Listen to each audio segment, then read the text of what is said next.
ಹುಡುಕಾಟ ಪ್ರಾರಂಭಿಸಿದ್ದು within 2 hours ಒಳಗಡೆನೆ ಸೌಜನ್ಯ ಸಿಗ್ತಾಳೆ. ಆದ್ರೆ ಶವ ಆಗಿ ಅವಳ ಕೈಗಳನ್ನ ಅವಳದೇ ದುಪಟ್ಟ ಅಂಡ್ ID ಕಾರ್ಡ್ ಇಂದ ಮರಕ್ಕೆ ಕಟ್ಟಿರ್ತಾರೆ. And most brutal part is ಅವಳ ಯೋನಿ, ಅವಳ ಏನಿತ್ತ ಅದ್ರ ಒಳಗಡೆ 6 inch ಮಣ್ಣು ತುಂಬಿರ್ತಾರ. ಓ ಬಿಡಪ್ಪ, ನಮ್ ಪೊಲೀಸ್ ಅವ್ರಿಗೆ ತಮ್ಮ ಡ್ಯೂಟಿ ಮೇಲೆ ಎಷ್ಟೊಂದು ನಿಷ್ಠೆ ಇದೆ, ಒಂದೇ ದಿನದಲ್ಲಿ ಆರೋಪಿನ ಹಿಡಿದ್ಬಿಟ್ರಲ್ಲ ಅಂತ ಪೊಲೀಸ್ ಅವ್ರ ಮೇಲೆ ಫುಲ್ ಒಂಥರ ಹೊಗಳ್ತಾ ಇರ್ತಾರೆ. ಆದ್ರೆ ಪಾಪ ಜನರಿಗೆ ಎಲ್ಲಿ ಗೊತ್ತಿತ್ತು ಈ ಕೇಸ್ ನ ರಿಯಲ್ ಆರೋಪಿ ಬೇರೆ ಯಾರೋ ಇದಾರೆ, ಪೊಲೀಸ್ ಅವರೇ ಈ ಕೇಸ್ ನ ಮಿಸ್ಲೀಡ್ ಮಾಡೋದಕ್ಕೆ ಸುಮ್ನೆ ಸಂತೋಷ್ನ ಅರೆಸ್ಟ್ ಮಾಡಿದ್ದಾರೆ ಅಂತ. ಪೊಲೀಸ್ ಅವರು ಈ ಕೇಸ್ ಅಲ್ಲಿ ಕರಪ್ಟ್ ಆಗಿದ್ದಾರೆ, ಪೊಲೀಸ್ ಅವರೇ ಸತ್ಯ ಮುಚ್ಚಿಡ್ಲಿಕ್ಕೆ ಟ್ರೈ ಮಾಡ್ತಿದ್ದಾರೆ. ಹಾಗಾಗಿ ಈ ಕೇಸ್ ನ ಇನ್ಮುಂದೆ ಪೊಲೀಸ್ ಅವರಲ್ಲದೆ CBI ಅವರು ಇನ್ವೆಸ್ಟಿಗೇಷನ್ ಮಾಡಬೇಕು, ಈ ಕೇಸ್ ನ CBI ಒಪ್ಸಿ ಅಂತ ಅಗೇನ್ ಪ್ರೊಟೆಸ್ಟ್ ಗಳು ಸ್ಟಾರ್ಟ್ ಆಗ್ತವೆ. ಸೌಜನ್ಯ ಕೇಸ್ ಒಂದೇ ಅಲ್ಲ, ನಾರಾಯಣ ಹಾಗೂ ಯಮುನಾ ಕೇಸಲ್ಲೂ, ವೇದವಲ್ಲಿ ಕೇಸಲ್ಲೂ, ಆ ಬ್ಯಾಂಕ್ ಮ್ಯಾನೇಜರ್ ನ ಕೇಸಲ್ಲೂ ಹಾಗೂ ಪದ್ಮಲತಾ ಕೇಸಲ್ಲೂ ಸೀದಾ ಡೈರೆಕ್ಟ್ ಡೌಟ್ ಬರೋದೆ ಊರಿನ ಗೌಡ್ರ ಮೇಲೆ. ಸೌಜನ್ಯ ಕೇಸ್ ಬಿಟ್ಟು ಆ ಇನ್ನೊಂದು ಕೇಸ್ ಯಾವುದು, ಅದಕ್ಕೂ ಸಂತೋಷ್ಗೂ ಏನ್ ಸಂಬಂಧ, ಅದ್ರಲ್ಲಿ ಯಾಕೆ ಸಂತೋಷ್ನ ಪೊಲೀಸ್ ಅವರು ಫಿಟ್ ಮಾಡಿದ್ರು ಅಂತ ಪ್ರತಿಯೊಂದು ಹೇಳ್ತೀನಿ. ನಾನು ಈ ಚಾನೆಲ್ ನ ಸ್ಟಾರ್ಟ್ ಮಾಡಿದಾಗಿಂದ one of the most requested video ಬಂದು ಸೌಜನ್ಯ ಕೇಸ್ ಬಗ್ಗೆ. ಸರಿ, ನಮ್ ದೂತ ಸಭೆಯ ಪ್ರಜೆಗಳು ಇಷ್ಟೊಂದು ಕೇಳ್ತಿದಾರಲ್ಲ, ಈ ಒಂದು ಕೇಸ್ ಬಗ್ಗೆ ವಿಡಿಯೋ ಮಾಡುವ ಅಂತ ಸೌಜನ್ಯ ಕೇಸ್ ಬಗ್ಗೆ ನಾನು ರಿಸರ್ಚ್ ಸ್ಟಾರ್ಟ್ ಮಾಡಿದೆ. ಅಂಡ್ ಟ್ರಸ್ಟ್ ಮೀ, ಎಷ್ಟೊಂದು ಕಾಂಪ್ಲೆಕ್ಸ್ ಈ ಒಂದು ಕೇಸ್ ಇದೆ ಅಂತಂದ್ರೆ ನನ್ ತಲೆನೇ ಕೆಟ್ಬಿಡ್ತು. ಬಟ್ ಡೋಂಟ್ ವರಿ, ನಿಮ್ಗಂತೂ ಪ್ರತಿ ಒಂದನ್ನ ತುಂಬಾ ಸಿಂಪಲ್ ಆಗಿ ಅರ್ಥ ಮಾಡಿಸ್ತೇನೆ. ಅನ್ಕೊಳ್ಳಿ, ಒಂದು ಊರು, ಆ ಊರಲ್ಲಿ ಒಂದು ಗೌಡ್ರ ಕುಟುಂಬ ಇದೆ. ಅಂಡ್ ಆ ಗೌಡ್ರ ಕುಟುಂಬ ತುಂಬಾನೇ ಪವರ್ಫುಲ್, ಲೈಕ್ ನಾವು ಮೂವೀಸ್ ಅಲ್ಲಿ ನೋಡ್ತೀವಿ ಹಂಗೆ. ಸೊ ಗೌಡ್ರ ಊರು ಬಂದು ಧರ್ಮಸ್ಥಳ ಅಂತ. ಆ ಒಂದು ಊರಲ್ಲಿ ಇವ್ರಿಗೆ ಸಖತ್ ಕಂಟ್ರೋಲ್ ಇರುತ್ತೆ. ಈವನ್ ಅದೇ ಒಂದು ರೀಜನ್ ಅಲ್ಲಿ ಇರುವಂತಹ ಒಂದು ತುಂಬಾನೇ ಪಾಪ್ಯುಲರ್ ದೇವಸ್ಥಾನನು ಸಹ ಇವರೇ ಕಂಟ್ರೋಲ್ ಮಾಡ್ತಿರ್ತಾರೆ. ಆ ಒಂದು ದೇವಸ್ಥಾನ ಇಂದ ಈ ಗೌಡ್ರ ಕುಟುಂಬಕ್ಕೆ ಎಷ್ಟೊಂದು ದುಡ್ಡು ಬರ್ತಾ ಇರುತ್ತೆ ಅಂತಂದ್ರೆ, ಅದೇ ದುಡ್ಡಲ್ಲಿ ಇವರು ಬೇಜನ್ ಪ್ರೈವೇಟ್ ಪ್ರೈಮರಿ ಅಂಡ್ ಹೈಸ್ಕೂಲ್ಸ್ ನ ಸ್ಥಾಪನೆ ಮಾಡಿರ್ತಾರೆ, ಬೇಜನ್ ಪ್ರೈವೇಟ್ ಮೆಡಿಕಲ್ ಕಾಲೇಜಸ್ ಇರ್ತವೆ, ಅಂಡ್ ಬೇಜನ್ ಪ್ರೈವೇಟ್ ದೊಡ್ಡ ದೊಡ್ಡ ಹಾಸ್ಪಿಟಲ್ಸ್ ಇರ್ತವೆ. ಒಟ್ಟಲ್ಲಿ ಹೇಳ್ಬೇಕು ಅಂತಂದ್ರೆ ದುಡ್ಡಿನ ಸುರಿಮಳೆ ಇವ್ರಿಗೆ. ನೋಡಿ, ನಮ್ಮ ಭಾರತ ದೇಶದಲ್ಲಿ ಒಂದು ಕಾನೂನು ಇದೆ, ದ ರಿಲಿಜಿಯಸ್ ಎಂಡೋಮೆಂಟ್ ಆಕ್ಟ್ 1863 ಅಂತ. ಬೇಸಿಕಲಿ ಈ ಒಂದು ಕಾನೂನು ಏನ್ ಹೇಳುತ್ತೆ ಅಂತಂದ್ರೆ, ಭಾರತದಲ್ಲಿ ಯಾವ್ದೆಲ್ಲ ಹಿಂದೂ ಟೆಂಪಲ್ಸ್ ಇದಾವೋ ಅವೆಲ್ಲ ಗವರ್ಮೆಂಟ್ ಪ್ರಾಪರ್ಟಿ. ಆ ಹಿಂದೂ ಟೆಂಪಲ್ಸ್ ನ ಮ್ಯಾನೇಜ್ಮೆಂಟ್ ಎಲ್ಲ ಗವರ್ಮೆಂಟ್ ಕೈಗೆ ಹೋಗಿ ಗವರ್ಮೆಂಟ್ ಡಿಸೈಡ್ ಮಾಡುತ್ತೆ ಆ ಮ್ಯಾನೇಜ್ಮೆಂಟ್ ಅಲ್ಲಿ ಯಾರ್ ಕೆಲ್ಸಕ್ಕೆ ಇರಬೇಕು, ಯಾರ್ ಕೆಲ್ಸಕ್ಕೆ ಇರಬಾರ್ದು, ಅಂಡ್ ಆ ಟೆಂಪಲ್ ಇಂದ ಬರ್ತಿರುವಂತಹ ಡೊನೇಷನ್ ಅಮೌಂಟ್ ನ ಏನ್ ಮಾಡ್ಬೇಕು ಅಂತ. ಸೊ ಈ ಒಂದು ಕಾನೂನಿನ ಪ್ರಕಾರ ಗವರ್ಮೆಂಟ್ ಇಂಡಿಯಾದಲ್ಲಿ ಇರುವಂತಹ ಆಲ್ಮೋಸ್ಟ್ ಎಲ್ಲಾ ಹಿಂದೂ ಟೆಂಪಲ್ಸ್ ನ ತನ್ನ ಕಂಟ್ರೋಲ್ ಅಲ್ಲಿ ತಗೋತಾ ಇರ್ಬೇಕಾದ್ರೆ ಗವರ್ಮೆಂಟ್ ಅಫಿಷಿಯಲ್ಸ್ ಧರ್ಮಸ್ಥಳ ಶ್ರೀ ಮಂಜುನಾಥ ದೇವಸ್ಥಾನಕ್ಕೂ ರೀಚ್ ಔಟ್ ಮಾಡ್ತಾರೆ. ಅಂಡ್ ಆಗ ಇಷ್ಟು ದಿನ ಟೆಂಪಲ್ ನ ಕಂಟ್ರೋಲ್ ಮಾಡ್ತಿದ್ದಂತಹ ಆ ಗೌಡ್ರ ಕುಟುಂಬ ಏನ್ ಹೇಳುತ್ತೆ ಗೊತ್ತಾ, ಇಲ್ಲ ಇಲ್ಲ, ಇದು ಹಿಂದೂ ಟೆಂಪಲ್ ಅಲ್ಲ, ಇದು ಜೈನ್ ಫ್ಯಾಮಿಲಿಗೆ ಬಿಲಾಂಗ್ ಮಾಡುವಂತಹ ಒಂದು ಪ್ರೈವೇಟ್ ಟೆಂಪಲ್ ಅಂತ ಹೇಳ್ತಾರೆ. ನಾನ್ ಇಷ್ಟು ದಿನ ಧರ್ಮಸ್ಥಳ ಶ್ರೀ ಮಂಜುನಾಥ ದೇವಸ್ಥಾನ ಒಂದು ಹಿಂದೂ ಟೆಂಪಲ್ ಅಂತ ಅನ್ಕೊಂಡಿದ್ದೆ. ಆದ್ರೆ ಈಗಷ್ಟೇ ನನಗೂ ಗೊತ್ತಾಗಿದ್ದು ಇದು ಹಿಂದೂ ಟೆಂಪಲ್ ಅಲ್ಲ, ಇದು ಒಂದು ಜೈನ್ ಫ್ಯಾಮಿಲಿಗೆ ಬಿಲಾಂಗ್ ಮಾಡುವಂತಹ ಪ್ರೈವೇಟ್ ಜೈನ್ ಟೆಂಪಲ್ ಅಂತ. ಸೊ ಹೀಗಾಗಿ ಗವರ್ಮೆಂಟ್ ಅಫಿಷಿಯಲ್ಸ್ ಏನೂ ಮಾಡಕ್ಕಾಗದೆ ಇವತ್ತಿನವರೆಗೂ ಈ ಒಂದು ಧರ್ಮಸ್ಥಳ ಶ್ರೀ ಮಂಜುನಾಥ ದೇವಸ್ಥಾನನ ಒಂದು ಪ್ರೈವೇಟ್ ಟ್ರಸ್ಟ್ ನಡೆಸ್ಕೊಂಡು ಹೋಗ್ತಿದೆ. ಅಂಡ್ ಆ ಪ್ರೈವೇಟ್ ಟ್ರಸ್ಟ್ ನ ಓನರ್ ಯಾರು, ಅದೇ ಗೌಡ್ರ ಕುಟುಂಬ. ನೋಡಿ, ನಾನು ಈ ವಿಡಿಯೋದಲ್ಲಿ ಯಾರ್ದನ್ನು ರಿಯಲ್ ನೇಮ್ಸ್ ನ ಬಳಸ್ತಿಲ್ಲ. ಪ್ರೀವಿಯಸ್ಲಿ ಬೇರೆ ಯೂಟ್ಯೂಬರ್ಸ್ ತಮ್ಮ ವಿಡಿಯೋಸ್ ಅಲ್ಲಿ ರಿಯಲ್ ನೇಮ್ಸ್ ನ ಬಳಸಿದ್ದಾರೆ ಅನ್ನೋ ಒಂದೇ ಒಂದು ಕಾರಣಕ್ಕೆ ಅವ್ರ ವಿಡಿಯೋಸ್ ನ ಡಿಲೀಟ್ ಮಾಡಿಸಿದ್ದಾರೆ. ಸೊ ಅವ್ರ ಜೊತೆ ಆಗಿದ್ದು ನನ್ ಜೊತೆ ಆಗೋದ್ ಬೇಡ, ಸತ್ಯ ಮುಚ್ಚೋಗೋದು ನನ್ಗಿಷ್ಟ ಇಲ್ಲ. ಹಾಗಾಗಿ ನಾನಿಲ್ಲಿ ರಿಯಲ್ ನೇಮ್ಸ್ ನ ಬಳಸ್ತಿಲ್ಲ. ಆದ್ರೆ ನಾನು ಯಾರನ್ನ ಪಾಯಿಂಟ್ ಔಟ್ ಮಾಡಿ ಹೇಳ್ತಿದ್ದೀನಿ ಅನ್ನೋದು ಮಾತ್ರ ನಿಮಗೆ ತುಂಬಾ ಕ್ಲಿಯರ್ಲಿ ಅರ್ಥ ಆಗುತ್ತೆ. Don't worry.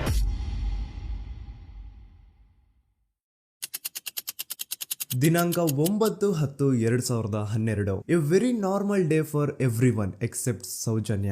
ಧರ್ಮಸ್ಥಳ ಹತ್ರ ಇರುವಂತಹ ಪಂಗಳ್ ಅನ್ನೋ ಒಂದು ಸಣ್ಣ ಹಳ್ಳಿಗೆ ಬಿಲಾಂಗ್ ಮಾಡುವಂತಹ ಸೌಜನ್ಯ ತುಂಬಾನೇ ಒಳ್ಳೆ ಹುಡುಗಿ. SDM ಕಾಲೇಜ್ ಆಫ್ ಉಜ್ರಿಯಲ್ಲಿ 2nd PUC ಓದ್ತಿದ್ದಂತಹ ಇವಳು ತುಂಬಾನೇ ಬ್ರೈಟ್ ಸ್ಟೂಡೆಂಟ್ ಕೂಡ. ಸೊ ಒಂದು ದಿನ ಅಂದ್ರೆ 9 ಅಕ್ಟೋಬರ್ 2012 ಬೆಳಿಗ್ಗೆ 7:30-8 ಗಂಟೆ ಹಾಗೆ ಆಸ್ ಯೂಶುವಲ್ ತನ್ನ ಕಾಲೇಜ್ ಹೋಗೋದಕ್ಕೆ ರೆಡಿ ಆಗ್ತಿರ್ತಾಳೆ. ಅವತ್ತು ಮಂಗಳವಾರದ ದಿನ ಅಂಡ್ ಅವತ್ತು ಲೋಕಲ್ ಫೆಸ್ಟಿವಲ್ ಬೇರೆ ಇರುತ್ತೆ, ಹೊಸ ಅಕ್ಕಿ ಅಂತ. ಈ ಒಂದು ಲೋಕಲ್ ಫೆಸ್ಟಿವಲ್ ದಿನ ಮನೆ ಒಳಗಡೆ ಏನೇ ಅಡುಗೆ ಮಾಡಿದ್ರು ಹೊಸ ಅಕ್ಕಿನೇ ಬಳಸಬೇಕು. ಸೊ ಹೊಸ ಅಕ್ಕಿ ತಂದು ಬ್ರೇಕ್ಫಾಸ್ಟ್ ನ ರೆಡಿ ಮಾಡೋಷ್ಟ್ರಲ್ಲಿ ಸೌಜನ್ಯ ಅವ್ರ ತಾಯಿ ತುಂಬಾ ಲೇಟ್ ಮಾಡ್ತಾರೆ. ಸೊ ಕಾಲೇಜ್ಗೆ ಲೇಟ್ ಆಗ್ತಿದೆ ಅಂತ ಈ ಸೌಜನ್ಯ ಟಿಫಿನ್ ಸಹ ಮಾಡದೆ ಹಾಗೆ ಹೋಗ್ತಾಳೆ. ಅವಳ ತಲೆಯಲ್ಲಿ ಏನಿತ್ತು ಅಂತಂದ್ರೆ, ಹೆಂಗೋ ಇವತ್ತು ಲೋಕಲ್ ಫೆಸ್ಟಿವಲ್ ಬೇರೆ ಇದೆ, ಹಾಗಾಗಿ ಮೇ ಬಿ ಕಾಲೇಜು ಬೇಗ ಬಿಡ್ಬೋದು, ಸೊ ಮಧ್ಯಾಹ್ನ ಡೈರೆಕ್ಟ್ ಮನೆಗೆ ಬಂದು ಊಟ ಮಾಡುವ ಬಿಡು ಅಂತ ಅವಳು ಅನ್ಕೊಂಡಿರ್ತಾಳೆ. ಆದ್ರೆ ಕಾಲೇಜ್ ಹೋಗಾದ್ಮೇಲೆ ಗೊತ್ತಾಗುತ್ತೆ ಅವತ್ತು ಅವಳಿಗೆ ಸ್ಪೆಷಲ್ ಕ್ಲಾಸಸ್ ಬೇರೆ ಇದೆ ಅಂತ. ಸೌಜನ್ಯ ಬ್ರೇಕ್ಫಾಸ್ಟ್ ಕೂಡ ಮಾಡಿರಲ್ಲ ಅಂಡ್ ಲಂಚ್ ಬಾಕ್ಸ್ ಕೂಡ ತಂದಿರಲ್ಲ. ಹಾಗಾಗಿ ಲಂಚ್ ಟೈಮ್ ಅಲ್ಲಿ ಸೌಜನ್ಯನ ಒಬ್ಳು ಫ್ರೆಂಡ್ ಜಾನ್ವಿ ತಾನ್ ತಂದಿರುವಂತಹ ಲಂಚ್ ಬಾಕ್ಸ್ ಅಲ್ಲಿ ಒಂದಿಷ್ಟು ಲಂಚ್ ನ ಆಫರ್ ಮಾಡ್ತಾಳ. ಆದ್ರೆ ಸೌಜನ್ಯ ಪರವಾಗಿಲ್ಲ ನೀನ್ ತಿನ್ನು, ನಾನ್ ಮನೆಗೆ ಹೋಗ್ಬಿಟ್ಟು ಊಟ ಮಾಡ್ಕೊಂತೀನಿ ಅಂತ ಹೇಳ್ತಾಳ. ಸುಮಾರು ಮಧ್ಯಾಹ್ನದ 3:45ಕ್ಕೆ ಕಾಲೇಜ್ ಬಿಡುತ್ತೆ. ಸೌಜನ್ಯ ಕಾಲೇಜ್ ಇಂದ ಬಸ್ ಅಲ್ಲಿ ಬಂದು ನೇತ್ರಾವತಿ ಬಸ್ ಸ್ಟಾಪ್ ಹತ್ರ ಇಳ್ಕೋತಾಳ. ಅವಳ ಜೊತೆ ಅವಳ ಕ್ಲಾಸ್ ಮೇಟ್ಸ್ ಅಂಡ್ ಫ್ರೆಂಡ್ಸ್ ಎಲ್ಲ ಇರ್ತಾರೆ. ಸೊ ಅವ್ರಿಗೆಲ್ಲ ಬಾಯ್ ಹೇಳ್ಬಿಟ್ಟು ಸೌಜನ್ಯ ತನ್ನ ಮನೆ ಕಡೆಗೆ ಹೊರಡ್ತಾಳ. ನೇತ್ರಾವತಿ ಬಸ್ ಸ್ಟಾಪ್ ಇಂದ ಸೌಜನ್ಯ ಮನೆಗೆ 20 ಮಿನಿಟ್ಸ್ ನ ವಾಕ್ ಇರುತ್ತೆ. ಮ್ಯಾಕ್ಸ್ ಟು ಮ್ಯಾಕ್ಸ್ 30 ಮಿನಿಟ್ ಹಿಡಿಬಹುದು. ಸೊ ಸೌಜನ್ಯ ನಡ್ಕೊಂಡು ಮನೆ ಕಡೆಗೆ ಹೋಗ್ತಾ ಇರ್ತಾಳೆ. ಒಂದ್ ಸ್ವಲ್ಪ ದೂರದಲ್ಲಿ ಪ್ರಕೃತಿ ಹಾಸ್ಪಿಟಲ್ ಅಂತ ಒಂದಿರುತ್ತೆ. ಅಲ್ಲಿನ ಸೆಕ್ಯೂರಿಟಿ ಗಾರ್ಡ್ ಸೌಜನ್ಯ ನಡ್ಕೊಂಡು ಹೋಗ್ತಾ ಇರೋದನ್ನ ನೋಡ್ತಾನೆ ಕೂಡ. ನಂತರ ಸೌಜನ್ಯ ಒಂದು 10 ನಿಮಿಷ ಹಂಗೆ ಮುಂದೆ ನಡ್ಕೊಂಡು ಹೋಗಾದ್ಮೇಲೆ ಸೌಜನ್ಯಗೆ ತನ್ನ ಮಾವ ಸಿಗ್ತಾರ. ಅವರು ಸೌಜನ್ಯನ ನೋಡಿ ಮಾತಾಡಿಸ್ತಾರೆ. ಯಾಕಮ್ಮ ಕಾಲೇಜಿಂದ ಇಷ್ಟು ಲೇಟ್ ಬರ್ತಿದ್ಯಾ ಅಂತ ಕೇಳ್ತಾರ. ಆಗ ಸೌಜನ್ಯ ಇಲ್ಲ ಮಾವ, ಕಾಲೇಜಲ್ಲಿ ಸ್ಪೆಷಲ್ ಕ್ಲಾಸ್ ಇತ್ತು ಹಾಗಾಗಿ ಲೇಟ್ ಆಗ್ಬಿಡ್ತು ಅಂತ ಹೇಳಿ ಒಂದೆರಡು ಮಾತಾಡಿಸಿ ನಂತರ ತನ್ನ ಮನೆ ಕಡೆ ತಾನು ಹೊರಡ್ತಾಳ. ಈಗ ಆ ಒಂದು ಪಾಯಿಂಟ್ ಇಂದ ಸೌಜನ್ಯಗೆ ತನ್ನ ಮನೆ ಹೋಗ್ಲಿಕ್ಕೆ 10 ನಿಮಿಷ ಬೇಕು. ಮ್ಯಾಕ್ಸ್ ಟು ಮ್ಯಾಕ್ಸ್ 20 ಮಿನಿಟ್ ಅನ್ಕೊಳ್ಳಿ. 3:45ಕ್ಕೆ ಕಾಲೇಜ್ ಬಿಟ್ರೆ ಅರೌಂಡ್ 4:30ಗೆ ಮನೇಲಿ ಇರ್ಬೇಕಾಗಿದ್ದು ಹುಡುಗಿ 6:15 ಗಂಟೆ ಆಗಿದ್ರು ಮನೆಗೆ ಸೇರಿರಲ್ಲ. ಸೊ ಮನೇಲಿ ಸೌಜನ್ಯ ಅವ್ರ ತಾಯಿಗೆ ಟೆನ್ಷನ್ ಸ್ಟಾರ್ಟ್ ಆಗುತ್ತೆ. ಏನಪ್ಪಾ ಈ ಹುಡುಗಿ ಎಷ್ಟೊತ್ತಾದ್ರೂ ಇನ್ನು ಮನೆಗ್ ಬಂದಿಲ್ವಲ್ಲ ಅಂತ. ಸೊ ಅವ್ರೇನ್ ಮಾಡ್ತಾರೆ, ಸೌಜನ್ಯ ಅವ್ರ ತಂದೆ ಕಾಲ್ ಮಾಡ್ಬಿಟ್ಟು ರೀ ಹಿಂಗೆ 3:30-4 ಗಂಟೆಗೆ ಕಾಲೇಜಿಂದ ಮನೆಗ್ ಬರ್ತಿದ್ದಿದ್ ನಮ್ ಹುಡುಗಿ ಇವತ್ತು 7 ಗಂಟೆ ಆದ್ರೂ ಇನ್ನು ಮನೆಗ್ ಬಂದಿಲ್ಲ, ನೀವು ಸ್ವಲ್ಪ ಬೇಗ ಮನೆಗ್ ಬಂದು ವಿಚಾರಿಸಿ ಅಂತ ಗಾಬ್ರಿಲಿ ಹೇಳ್ತಾರೆ. ಸರಿ ಅಂತ ಸೌಜನ್ಯ ಅವ್ರ ತಂದೆ ಮನೆಗ್ ಬಂದ್ಬಿಟ್ಟು ಸೌಜನ್ಯನ ಫ್ರೆಂಡ್ಸ್ ಕ್ಲಾಸ್ ಮೇಟ್ಸ್ ಯಾರ್ದೆಲ್ಲ ಅವ್ರ ಹತ್ರ ನಂಬರ್ ಇರುತ್ತೋ ಅವ್ರಿಗೆಲ್ಲ ಕಾಲ್ ಮಾಡ್ಬಿಟ್ಟು ಸೌಜನ್ಯ ಬಗ್ಗೆ ಕೇಳ್ತಾರ. ನಮ್ ಹುಡುಗಿ ಏನಾದ್ರು ನಿಮ್ ಮನೆಗ್ ಬಂದಿದ್ದಾಳ ಅಮ್ಮ ಅಂತ. ಆದ್ರೆ ಸೌಜನ್ಯನ ಫ್ರೆಂಡ್ಸ್ ಅಂಡ್ ಕ್ಲಾಸ್ ಮೇಟ್ಸ್ ಎಲ್ಲ ಇಲ್ಲ ಅಂಕಲ್ ನಮ್ ಮನೆಗಂತೂ ಸೌಜನ್ಯ ಏನು ಬಂದಿಲ್ಲ, ಅವಳು ಬಸ್ ಸ್ಟಾಪ್ ಇಂದ ಸೀದಾ ನಿಮ್ ಮನೆ ಕಡೆಗೇನೆ ಹೊರಟ್ಲಲ್ವಾ, ಯಾಕೆ ಇನ್ನೂ ಬಂದಿಲ್ವಾ ಅಂತ ಕೇಳ್ತಾರ.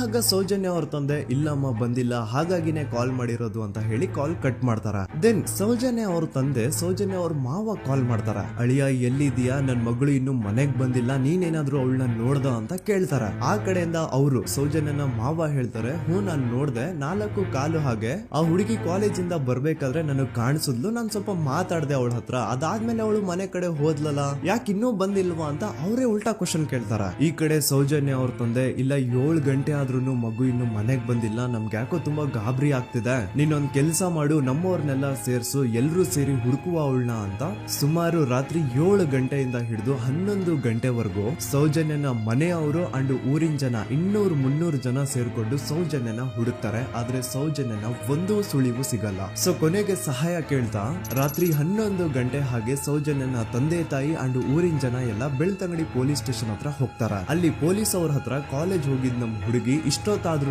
ಇನ್ನು ಮನೆಗ್ ಬಂದಿಲ್ಲ, ಎಷ್ಟು ಹುಡುಕಿದ್ರು ಸಿಗ್ತಾ ಇಲ್ಲ, ಸೊ ಪ್ಲೀಸ್ ಒಂದು ಮಿಸ್ಸಿಂಗ್ ರಿಪೋರ್ಟ್ ನ ಫೈಲ್ ಮಾಡಿ ನಮ್ ಹುಡುಗಿನ ಹುಡುಕೊಡಿ ಅಂತ ಕೇಳ್ಕೊತಾರ.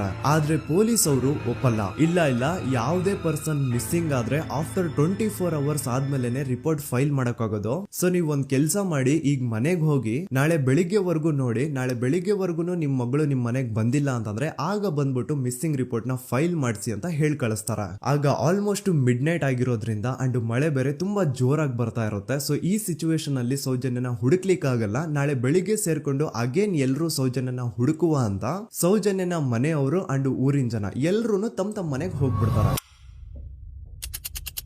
ನೆಕ್ಸ್ಟ್ ದಿನ ಅಂದ್ರೆ 10 ಅಕ್ಟೋಬರ್ 2012 ಬುಧವಾರದ ದಿನ ಬೆಳಿಗ್ಗೆ 10 ಗಂಟೆ ಹಾಗೆ ಸೌಜನ್ಯನ ಮನೆಯವರು ಅಂಡ್ ಊರಿನ 200-300 ಜನ ಸೇರ್ಕೊಂಡು ಅಗೇನ್ ಸೌಜನ್ಯಗೋಸ್ಕರ ಹುಡುಕಾಟ ಸ್ಟಾರ್ಟ್ ಮಾಡ್ತಾರ. ಹುಡುಕಾಟ ಪ್ರಾರಂಭಿಸಿದ್ದು ವಿತಿನ್ 2 ಅವರ್ಸ್ ಒಳಗಡೆನೆ ಸೌಜನ್ಯ ಸಿಗ್ತಾಳೆ. ಆದ್ರೆ ಶವ ಆಗಿ. ಆ 200-300 ಊರಿನ ಜನ ಎಲ್ಲ ಸೇರ್ಕೊಂಡು ಏನ್ ಸೌಜನ್ಯನ ಹುಡುಕ್ತಾ ಇದ್ರು ಅದರಲ್ಲಿ ಯಾರೋ ಒಬ್ರಿಗೆ ಸೌಜನ್ಯನ ಮನೆಯಿಂದ ಕೇವಲ 10 ನಿಮಿಷ ದೂರದಲ್ಲಿರುವಂತಹ ಒಂದು ಹಳ್ಳನ ದಡದಲ್ಲಿ ಸೌಜನ್ಯನ ಮೃತದೇಹ ಸಿಗುತ್ತಾ. ಈಗ ಸತ್ತಿರುವಂತಹ ಸೌಜನ್ಯನ ಡೆಡ್ ಬಾಡಿ ಯಾವ ಒಂದು ಕಂಡೀಷನ್ ಅಲ್ಲಿ ಇತ್ತು ಅಂತ ಹೇಳ್ತೀನಿ, ಸ್ವಲ್ಪ ಗಮನ ಇಟ್ಟು ಕೇಳಿಸ್ಕೊಳ್ಳಿ. ಅವಳ ಕೈಗಳನ್ನ ಅವಳದೇ ದುಪಟ್ಟ ಅಂಡ್ ID ಕಾರ್ಡ್ ಇಂದ ಮರಕ್ಕೆ ಕಟ್ಟಿರ್ತಾರ. ಅವಳ ಬಾಡಿ ಎಲ್ಲ ನೇಕೆಡ್ ಇರುತ್ತೆ, ಮೈ ಮೇಲೆ ಸರಿಯಾದ ಬಟ್ಟೆ ಇರಲ್ಲ, ಮೈ ಮೇಲೆ ಮಲ್ಟಿಪಲ್ ಕಟ್ ಮಾರ್ಕ್ಸ್ ಇರುತ್ತೆ, ತುಂಬಾ ಜೋರಾಗಿ ಹೊಡೆದಿರುವಂತಹ ಗಾಯಗಳು ಮೈ ಮೇಲೆ ಎದ್ದು ಕಾಣಿಸ್ತಿರ್ತವೆ. ಅವಳ ರಿಪ್ಸ್ ಎದೆ ಭಾಗದ ಮೂಳೆಗಳೆಲ್ಲ ಮುರಿದು ಹೋಗ್ಬಿಟ್ಟಿರ್ತವೆ. And most brutal part is ಅವಳ ಯೋನಿ, ಅವಳ ಏನಿತ್ತು ಅದ್ರ ಒಳಗಡೆ 6 ಇಂಚ್ ಮಣ್ಣು ತುಂಬಿರ್ತಾರೆ. ಆ ಬಾಡಿ ಕಂಡೀಷನ್ ನ ನೋಡಿದಾದ್ಮೇಲೆ ಒಂದಂತೂ ತುಂಬಾ ಕ್ಲಿಯರ್ ಆಗಿ ಅರ್ಥ ಆಗುತ್ತೆ, ಅವಳನ್ನ ಯಾರೋ ತುಂಬಾ ಫೋರ್ಸ್ಫುಲಿ ಮಾಡಿ ನಂತರ ನಿರ್ದಯವಾಗಿ ಸಾಯಿಸಿದ್ದಾರೆ ಅಂತ. ಇಲ್ಲಿ ಕ್ರಿಮಿನಲ್ಸ್ ನ ಬುದ್ಧಿವಂತಿಕೆ ನೋಡಿ ಪೊಲೀಸ್ ಅವ್ರಿಗೆ ಏನೂ ಸುಳಿವು ಸಿಗ್ಬಾರ್ದು ಅಂತ ಅವಳ ಯೋನಿ ಒಳಗಡೆ 6 ಇಂಚ್ ಅಷ್ಟು ಮಣ್ಣು ತುಂಬ ಹೋಗಿರ್ತಾರೆ. ಸೊ ದೆನ್ ಪೊಲೀಸ್ ಅವ್ರಿಗೆ ವಿಷಯ ಗೊತ್ತಾಗುತ್ತೆ. ಅವರು ಸ್ಪಾಟ್ ಗೆ ಬಂದು ಸೌಜನ್ಯನ ಬಾಡಿನ ರಿಕವರ್ ಮಾಡಿ ಆ ಒಂದು ಸ್ಪಾಟ್ ನ ಕಂಪ್ಲೀಟ್ ಸೀಸ್ ಮಾಡ್ತಾರ. ಒಬ್ಳು ಸಾಮಾನ್ಯ ಮಿಡಲ್ ಕ್ಲಾಸ್ ಹುಡುಗಿ, ಒಬ್ಳು ವೆರಿ ಬ್ರೈಟ್ ಸ್ಟೂಡೆಂಟ್ ನ ಈ ಮಟ್ಟಿಗೆ ಇಷ್ಟು ನಿರ್ದಯವಾಗಿ ಸಾಯಿಸಿರೋದು ಯಾರು? ಇನ್ ಕೇಸ್ ಏನಾದ್ರೂ ಈ ಕ್ರೈಮ್ ಮಾಡಿದವನು ಸಿಕ್ಕಿ ಬಿದ್ರೆ ಅವನ್ನ ಸುಮ್ನೆ ಬಿಡಬಾರ್ದು ಅಂತ ಜನ ಆಕ್ರೋಶ ವ್ಯಕ್ತಪಡಿಸ್ತಾರೆ. ಅಂಡ್ ಗೆಸ್ ವಾಟ್, ನಮ್ ಪೊಲೀಸ್ ಅವರು ಇಷ್ಟೊಂದು ಫಾಸ್ಟ್ ಆಗಿ ಇನ್ವೆಸ್ಟಿಗೇಷನ್ ಕಂಪ್ಲೀಟ್ ಮಾಡ್ತಾರೆ ಅಂತ ನಾನಂತೂ ಎಕ್ಸ್ಪೆಕ್ಟ್ ಮಾಡಿರ್ಲಿಲ್ಲ. ಅಂಡ್ ಈವನ್ ಈ ಒಂದು ವಿಷಯದಿಂದ ಊರಿನ ಜನನು ಶಾಕ್ ಆಗ್ತಾರೆ. ಸೌಜನ್ಯ ಬಾಡಿ ಸಿಕ್ಕಿದ್ದು ನೆಕ್ಸ್ಟ್ ದಿನ ಅಂದ್ರೆ 11 ಅಕ್ಟೋಬರ್ 2012 ಸಂಜೆ 5 ಗಂಟೆ ಹಾಗೆ ಯಾರು ಸೌಜನ್ಯನ ಪಂಡು ಮರ್ಡರ್ ಮಾಡಿದ್ನೋ ಆ ಕ್ರಿಮಿನಲ್ ಕೂಡ ಸಿಕ್ಕಿ ಬೀಳ್ತಾನೆ. ಈಗ ನೀವು ಥಿಂಕ್ ಮಾಡ್ಬೋದು, ಸೌಜನ್ಯನ ಯಾರು ಮರ್ಡರ್ ಮಾಡಿದ್ರು ಅಂಡ್ ಯಾರ ಕ್ರೈಮ್ ನ ಮಾಡಿದ್ರು ಅವನು ನೆಕ್ಸ್ಟ್ ದಿನಾನೇ ಸಿಕ್ಕಿ ಬಿದ್ದ. ಹಾಗಿದ್ರೆ ಈ ಕೇಸ್ ಯಾವಾಗ್ಲೂ ಕ್ಲೋಸ್ ಆಗ್ಬಿಡ್ಬೇಕಿತ್ತು. ಆದ್ರೂ ಸ್ಟಿಲ್ ಇವತ್ತಿನ ದಿನವರೆಗೂ ಯಾಕೆ ಈ ಕೇಸ್ ಪದೇ ಪದೇ ನ್ಯೂಸ್ ಅಲ್ಲಿ ಬರುತ್ತೆ ಅಂದ್ರೆ, ನಮ್ ದೂತ ಸಭೆಯ ಪ್ರಜೆಗಳೇ ರೆಡಿ ಆಗಿ, ಆರೋಪಿ ಸಿಕ್ಕಾದ್ಮೇಲೆ ಈ ಕೇಸು ಕ್ಲೋಸ್ ಆಗಿಲ್ಲ. ಆಕ್ಚುಲಿ ಈ ಕೇಸು ಓಪನ್ ಆಗಿದ್ದೆ ಈಗ. ನೋಡಿ, ಸೌಜನ್ಯನ ಬಾಡಿ ಸಿಕ್ಕಿದ್ದು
ಅವನ ಅವಾಚ್ಯ ಶಬ್ದಗಳಿಂದ ಬೈದು ಅವನ್ನ ಹೊಡೆದು ಅಷ್ಟೇ ಸಾಲದೆ ಆ 5 ಜನ ಸಂತೋಷ್ ರಾವ್ನ ಪೊಲೀಸ್ ಸ್ಟೇಷನ್ಗೆ ಎಳ್ಕೊಂಡ್ ಬಂದು ಇವನು ನಾವು ಬಾಹುಬಲಿ ಬೆಟ್ಟಕ್ಕೆ ಅಂತ ಹೋಗಿದ್ರೆ ಅಲ್ಲಿ ನಮ್ಮ ಮೇಲೆ ಅಟ್ಯಾಕ್ ಮಾಡ್ದ, ಇವ್ನು ನೋಡ್ಲಿಕ್ಕೂ ಸಹ ಒಳ್ಳೆ ಸೈಕೋ ಕಿಲ್ಲರ್ ಇದ್ದಂಗಿದಾನೆ, ನಮ್ಗೆ ಯಾಕೋ ನಿನ್ನೆ ನಮ್ಮೂರಲ್ಲಿ ನಡೆದಿರುವಂತಹ ಘಟನೆ ಆ ಸೌಜನ್ಯನ ಮರ್ಡರ್ ಇವನೇ ಮಾಡಿದಾನೆ ಅಂತ ಡೌಟ್ ಬರ್ತಿದೆ ಅಂತ ಆ 5 ಜನ ಕಿಡಿಗೇಡಿಗಳು ಸಂತೋಷ್ ರಾವ್ನ ಪೊಲೀಸ್ ಅವ್ರ ಹತ್ರ ಹಾಕೊಡ್ತಾರ.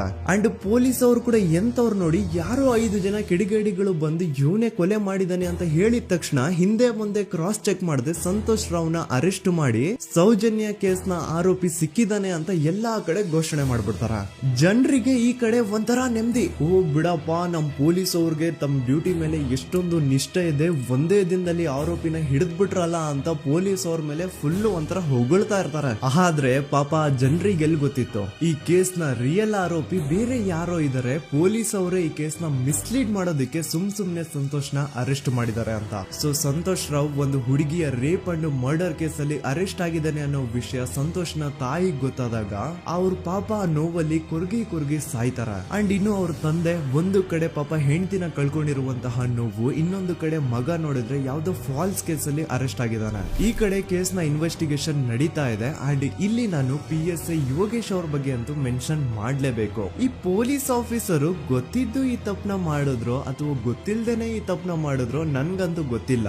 ಸೊ ಇವ್ರು ಏನ್ ಮಾಡ್ತಾರೆ ಅಂತಂದ್ರೆ, ಸೌಜನ್ಯನ ಬಾಡಿನ ಪೋಸ್ಟ್ ಮಾರ್ಟಮ್ ಗೆ ಕಳಿಸಿದಾಗ ಡಾಕ್ಟರ್ಸ್ ಹಂಗೋ ಹಿಂಗೋ ಮಾಡಿ ಇಂದ ಕೆಲವೊಂದು ಸ್ಪಾಮ್ ನ ಸ್ಯಾಂಪಲ್ಸ್ ಕಲೆಕ್ಟ್ ಮಾಡ್ತಾರ. ಅದನ್ನ ಅವರು PSI ಯೋಗೇಶ್ಗೆ ಕೊಟ್ಟು ಇದನ್ನ ವಿತಿನ್ 72 ಅವರ್ಸ್ ಒಳಗಡೆ ಇನ್ನೊಂದು ಲ್ಯಾಬ್ ಗೆ ಸಬ್ಮಿಟ್ ಮಾಡಿ ಅಂತ ತುಂಬಾ ಕ್ಲಿಯರ್ ಆಗಿ ಹೇಳ್ತಾರ. ಆದ್ರೆ PSI ಯೋಗೇಶ್ ಆ ಸ್ಪಾಮ್ ಸ್ಯಾಂಪಲ್ಸ್ ನ ವಿತಿನ್ 72 ಅವರ್ಸ್ ಒಳಗಡೆ ಲ್ಯಾಬ್ ಕಳ್ಸೋದಿರ್ಲಿ, ಅದನ್ನ 12 ದಿನ ಆದ್ಮೇಲೆ ಲ್ಯಾಬ್ ಕಳಿಸ್ತಾರ. ಅಷ್ಟೊತ್ತಿಗೆ ಆಲ್ರೆಡಿ ಆ ಸ್ಪಾಮ್ ಸ್ಯಾಂಪಲ್ಸ್ ಗೆಲ್ಲ ಫಂಗಸ್ ಹಿಡಿದು ಅದು ಅನ್ಫಿಟ್ ಫಾರ್ ಟೆಸ್ಟಿಂಗ್ ಅಂತ ಬರುತ್ತಾ. ಈಗ ನೀವೇ ಹೇಳಿ, ಎಂತ ಡಂಬೆಸ್ಟ್ ಪರ್ಸನ್ ಪೊಲೀಸ್ ಆಫೀಸರ್ ಆಗಿದ್ರು ಅವನ ಹತ್ರ ಒಂದು ಮರ್ಡರ್ ಕೇಸ್ ಬಂದಾಗ ಅವನ ಹತ್ರ ಇರೋ ಮೇನ್ ಸಾಕ್ಷಿನೇ, ಮೇನ್ ಎವಿಡೆನ್ಸ್ ಆ ಹುಡುಗಿಯ ಕಲೆಕ್ಟ್ ಆಗುವಂತಹ ಸ್ಪರ್ಮ್ ಸ್ಯಾಂಪಲ್ಸ್. ಸೊ ಅದನ್ನ ಮೊದಲು ಲ್ಯಾಬ್ ಕಳಿಸಿ ಅದನ್ನ ಐಡೆಂಟಿಫೈ ಮಾಡೋದು ಪೊಲೀಸ್ ಅವರ ಫಸ್ಟ್ ಡ್ಯೂಟಿ. ಆದ್ರೆ ಇಲ್ಲಿ PSI ಯೋಗೇಶ್ ಅವರು ಇದನ್ನೇ ಮರ್ತು ಹೋದ್ರು ಅಂತ ನೋಡಿ. ಯಾವುದೇ ಒಂದು ಕೇಸ್ ಅಲ್ಲಿ ಪೊಲೀಸ್ ಅವರು ಆದಷ್ಟು ಎವಿಡೆನ್ಸ್ ನ ಕಲೆಕ್ಟ್ ಮಾಡೋದಕ್ಕೆ ಟ್ರೈ ಮಾಡ್ತಾರ. ಆದ್ರೆ ಈ ಒಂದು ಕೇಸ್ ಅಲ್ಲಿ ಮಾತ್ರ ಪೊಲೀಸ್ ಅವರು ಎವಿಡೆನ್ಸ್ ನ ಕಲೆಕ್ಟ್ ಮಾಡೋ ಬದಲಾಗಿ ಎವಿಡೆನ್ಸ್ ನ ಡಿಸ್ಟ್ರಾಯ್ ಮಾಡೋದ್ರಲ್ಲಿ ಮುಂದೆ ಇದ್ರು. ಅಷ್ಟೇ ಅಲ್ಲದೆ ಈ ಪೊಲೀಸ್ ಆಫೀಸರ್ ಸೇರ್ಕೊಂಡು ಸಂತೋಷ್ ರಾವ್ಗೆ ಸೆಲ್ ಅಲ್ಲಿ ಎಂತ ಟಾರ್ಚರ್, ಎಂತ ಹಿಂಸೆ ಕೊಡ್ತಾರೆ ಅಂದ್ರೆ ನೆನ್ಸ್ಕೊಂಡ್ರೆ ಮೈ ಜುಮ್ ಅನ್ನುತ್ತಾ. ಹೊಡಿಯೋದು, ಕೆಟ್ಟದಾಗ ಬೈಯೋದು, ಇದೆಲ್ಲ common. Most brutal part is Santosh ರಾವ್ನ ಪ್ಯಾಂಟ್ ಬಿಚ್ಚಿ ಅವನ ಪ್ರೈವೇಟ್ ಪಾರ್ಟ್ ಮೇಲೆ ಬಿಸಿ ಬಿಸಿ ಕುದೀತಾ ಇರುವಂತಹ ನೀರ್ ಚಲ್ತಾರ. ಈ ಕ್ರೈಮ್ ನೀನೇ ಮಾಡಿದ್ಯಾ ಅಂತ ಒಪ್ಕೋ, ಇಲ್ಲ ಅಂತಂದ್ರೆ ನಿನ್ನ ಸೆಲ್ ಒಳಗಡೆನೆ ಸಾಯಿಸ್ಬಿಡ್ತೀವಿ, ನಿನ್ನ ತಂದೆ ತಾಯಿ ಎಲ್ರು ಸಾಯಿಸ್ಬಿಡ್ತೀವಿ ಅಂತ ಬ್ಲಾಕ್ ಮೇಲ್ ಮಾಡ್ತಾರ. ನೋಡಿ, ಸಂತೋಷ್ ರಾವ್ ಜಾಗದಲ್ಲಿ ನನ್ನಂತ ನಿಮ್ಮಂತ ನಾರ್ಮಲ್ ಪರ್ಸನ್ ಯಾರಾದ್ರೂ ಇದ್ದಿದ್ರೆ ಪೊಲೀಸ್ ಅವರು ಕೊಡ್ತಿರುವಂತಹ ಹಿಂಸೆನ ತಡ್ಕೊಳಕ್ಕಾಗದೆ ಆ ಕ್ರೈಮ್ ಮಾಡಿಲ್ಲ ಅಂದ್ರೂ ಮಾಡಿದೀನಿ ಅಂತ ಒಪ್ಕೊಬಿಡ್ತಾ ಇದ್ವಿ. ಆದ್ರೆ ಸಂತೋಷ್ ರಾವ್ ಮೆಂಟಲಿ ಇಲ್ಲಿರೋದೇ ಅವನ್ಗೆ ಅಡ್ವಾಂಟೇಜ್ ಆಗೋಯ್ತು. ಪೊಲೀಸ್ಗಳು ಸಂತೋಷ್ ರಾವ್ಗೆ ಎಷ್ಟೇ ಹೊಡೆದ್ರು, ಎಷ್ಟೇ ಬೈದ್ರು, ಎಷ್ಟೇ ಬ್ಲಾಕ್ ಮೇಲ್ ಮಾಡಿದ್ರು ಸಂತೋಷ್ ರಾವ್ ಬಾಯಲ್ಲಿ ನಾನ್ ಈ ಕ್ರೈಮ್ ನ ಮಾಡಿಲ್ಲ ಅಂತಾನೆ ಬರುತ್ತೆ ಹೊರತು ಆ ಕ್ರೈಮ್ ನ ಅವನು ಒಪ್ಕೊಳ್ಳೋದೇ ಇಲ್ಲ. ದೆನ್ ಕೋರ್ಟ್ ಟ್ರಯಲ್ಸ್ ಸ್ಟಾರ್ಟ್ ಆಗುತ್ತೆ. ಈ ಕ್ರೈಮ್ ನ ಸಂತೋಷೇ ಮಾಡಿದಾನೆ ಅಂತ ಸೌಜನ್ಯ ಕಡೆಯ ಲಾಯರ್ ವಾದ ಮಾಡ್ತಾನೆ. ಅದಕ್ಕೆ ಆಪೋಸಿಟ್ ಆಗಿ ಸಂತೋಷ್ ರಾವ್ ಕಡೆಯಿಂದ ಒಬ್ರು ಲಾಯರ್ ಇಲ್ಲ, ಸಂತೋಷ್ ರಾವ್ ಈ ಕ್ರೈಮ್ ನ ಮಾಡ್ಲಿಕ್ಕೆ ಸಾಧ್ಯನೇ ಇಲ್ಲ ಅಂತ ವಾದ ಮಾಡ್ತಿರ್ತಾರ. ಅಂಡ್ ಕೋರ್ಟ್ ಇಂದ ಆಚೆಗಡೆ ಸಂತೋಷ್ ರಾವ್ ನ ಅಗೇನ್ಸ್ಟ್ ಸ್ಟೂಡೆಂಟ್ಸ್ ಪ್ರೊಟೆಸ್ಟ್ ನಡೆಯುತ್ತೆ, ಪಬ್ಲಿಕ್ ಪ್ರೊಟೆಸ್ಟ್ ನಡೆಯುತ್ತೆ. ಅರೆಸ್ಟ್ ಆಗಿರುವಂತಹ ಸಂತೋಷ್ ರಾವ್ಗೆ ಗಲ್ಲಿಗೇರಿಸ್ರಿ ಅಂತ ಅವ್ರು ಡಿಮ್ಯಾಂಡ್ ಮಾಡ್ತಿರ್ತಾರ. ಸೊ ಹೀಗೆ ಒಂದು 2-3 ವರ್ಷ ಕಳೆದು ಹೋಗುತ್ತಾ. ನಂತರ ಒಂದು ಕೋರ್ಟ್ ಟ್ರಯಲ್ ಅಲ್ಲಿ ಸಂತೋಷ್ ರಾವ್ ಪರವಾಗಿ ಹೋರಾಡ್ತಿದ್ದಂತಹ ಲಾಯರ್ ಯಾಕೆ ಈ ಕೇಸ್ ಅಲ್ಲಿ ಸಂತೋಷ್ ಆರೋಪಿ ಅಲ್ಲ ಅಂತ ಪ್ರೂವ್ ಮಾಡ್ಲಿಕ್ಕೆ ಕೆಲವೊಂದು ಪಾಯಿಂಟ್ಸ್ ನ ಮುಂದೆ ಇಡ್ತಾರ.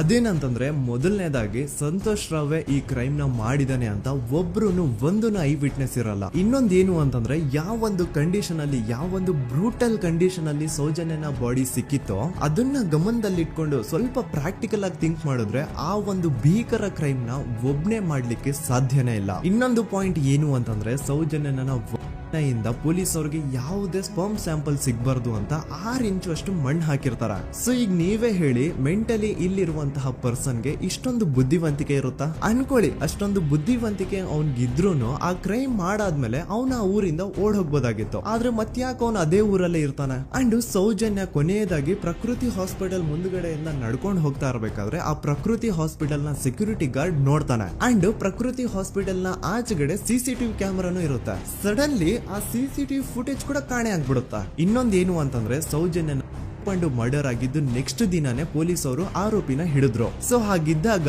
ಆ ಕಲೆಕ್ಟ್ ಮಾಡಿರುವಂತಹ ಸ್ಪರ್ಮ್ ಸ್ಯಾಂಪಲ್ಸ್ ನ ಲ್ಯಾಬ್ ಗೆ ಕಳಿಸಿ ಇವನೇ ಆರೋಪಿ ಅಂತ ಕನ್ಫರ್ಮ್ ಮಾಡೋ ಬದಲಾಗಿ ಯಾಕೆ ಪೊಲೀಸ್ ಅವರು ಆ ಸ್ಪರ್ಮ್ ಸ್ಯಾಂಪಲ್ಸ್ ನ ತಮ್ಮ ಹತ್ರನೇ ಇಟ್ಕೊಂಡು 12 ದಿನವರೆಗೂ ಅದಕ್ಕೆ ಫಂಗಸ್ ಹಿಡಿಯೋವರೆಗೂ ಕಾದು ಆಮೇಲೆ ಅದನ್ನ ಲ್ಯಾಬ್ ಕಳಿಸಿದ್ರು. ಅಂಡ್ ಮೇನ್ ಇಂಪಾರ್ಟೆಂಟ್ ಆಗಿ ಸಂತೋಷ್ ರಾವ್ಗೆ ಒಂದು ಗುಪ್ತ ರೋಗ ಇರುತ್ತೆ, ಅದೇ ಫಿಮೋಸಿಸ್ ಅಂತ. ಈ ಕಾಯಿಲೆ ಏನು ಅಂತ ನಾನು ಈ ವಿಡಿಯೋದಲ್ಲಿ ಡೀಟೇಲ್ಡ್ ಆಗಿ ಎಕ್ಸ್ಪ್ಲೈನ್ ಮಾಡ್ಲಿಕ್ಕೆ ಆಗಲ್ಲ. ಜಸ್ಟ್ ತಿಳ್ಕೊಳ್ಳಿ, ಈ ಒಂದು ಕಾಯಿಲೆ ಇರೋರು ಇಂಟಿಮಸಿ ಮಾಡ್ಲಿಕ್ಕೆ ಆಗಲ್ಲ. ಇನ್ ಕೇಸ್ ಮಾಡಿದ್ರು ಅವರು ಸುಖ ಅಲ್ಲ ನರಕ ಕಾಣ್ತಾರ.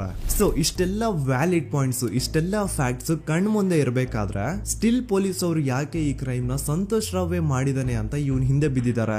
ಯಾಕೆ ಅವರು ಈ ಕ್ರೈಮ್ ಇವನ್ ಬಿಟ್ರೆ ಬೇರೆ ಯಾರಾದ್ರೂ ಮಾಡಿರ್ಬೋದಲ್ಲ ಅಂತ ಆ ಆಂಗಲ್ ಅಲ್ಲಿ ಇನ್ವೆಸ್ಟಿಗೇಷನ್ ಮಾಡ್ತಿಲ್ವಲ್ಲ ಅಂತ ಪೊಲೀಸ್ ಅವರ ಇನ್ವೆಸ್ಟಿಗೇಷನ್ ಮೇಲೆ ಈಗ ಕ್ವಶನ್ ಬರುತ್ತೆ. So after hearing all of this, ಎಲ್ಲರಿಗೂ ಈಗ ಪೊಲೀಸ್ ಅವರ ಇನ್ವೆಸ್ಟಿಗೇಷನ್ ಇನ್ವೆಸ್ಟಿಗೇಷನ್ ಮೇಲೆ ಡೌಟ್ ಬರುತ್ತೆ. ಅಂಡ್ ಈವನ್ ಸೌಜನ್ಯ ಅವ್ರ ಮನೆಯವರು ಕೂಡ ನಿಜವಾದ ಆರೋಪಿ ಸಂತೋಷ್ ಅಲ್ಲ ಅಂತ ತಮ್ಮ ಅಭಿಪ್ರಾಯನ ವ್ಯಕ್ತಪಡಿಸ್ತಾರೆ. ಆಗ ಅಲ್ಲಿವರೆಗೂ ಸಂತೋಷ್ ರಾವ್ನ ಗಲ್ಲಿಗೇರಿಸಿ ಅಂತ ಏನು student protest and public protest ಎಲ್ಲ ನಡೀತಾ ಇತ್ತು, ಈಗ ಅದೆಲ್ಲ ನಿಂತು ಹೋಗಿ ಎಲ್ಲಾ ಹೇಟ್ರೇಡ್ ಪೊಲೀಸ್ ಅವ್ರ ಕಡೆಗೆ ಹೋಗುತ್ತೆ. ಪೊಲೀಸ್ ಅವರು ಈ ಕೇಸಲ್ಲಿ ಕರಪ್ಟ್ ಆಗಿದ್ದಾರೆ, ಪೊಲೀಸ್ ಅವರೇ ಸತ್ಯ ಮುಚ್ಚಿಡ್ಲಿಕ್ಕೆ ಟ್ರೈ ಮಾಡ್ತಿದ್ದಾರೆ. ಹಾಗಾಗಿ ಈ ಕೇಸ್ ನ ಇನ್ ಮುಂದೆ ಪೊಲೀಸ್ ಅವರಲ್ಲದೆ ಸಿಬಿಐ ಅವರು ಇನ್ವೆಸ್ಟಿಗೇಷನ್ ಮಾಡಬೇಕು, ಈ ಕೇಸ್ ನ ಸಿಬಿಐ ಒಪ್ಸಿ ಅಂತ ಅಗೇನ್ ಪ್ರೊಟೆಸ್ಟ್ ಗಳು ಸ್ಟಾರ್ಟ್ ಆಗ್ತವೆ. ಸೊ ಧರ್ಮಸ್ಥಳದಲ್ಲಿ ಇಷ್ಟೊಂದು ಹೋರಾಟಗಳಾಗ್ತಿದಾವೆ, ಒಬ್ಳು ಹುಡುಗಿ ಜೊತೆ ಇಷ್ಟೊಂದು ಅನ್ಯಾಯ ಆಗಿದೆ, ಆದ್ರೂ ಸಹ ಧರ್ಮಾಧಿಕಾರಿ ಏನು ಮಾತೇ ಆಡ್ತಿಲ್ವಲ್ಲ ಈ ಹುಡುಗಿ ಬಗ್ಗೆ ಅಂತ ಜನರು ಪ್ರಶ್ನೆ ಮಾಡಿದಾಗ ಆಗ ಧರ್ಮಾಧಿಕಾರಿನೂ ಜನರು ಮುಂದೆ ಬಂದ್ಬಿಟ್ಟು ಈ ಕೇಸ್ ನ ಸಿಬಿಐ ಒಪ್ಸಿ ಅಂತ ಹೋರಾಟ ಮಾಡ್ತಾರ.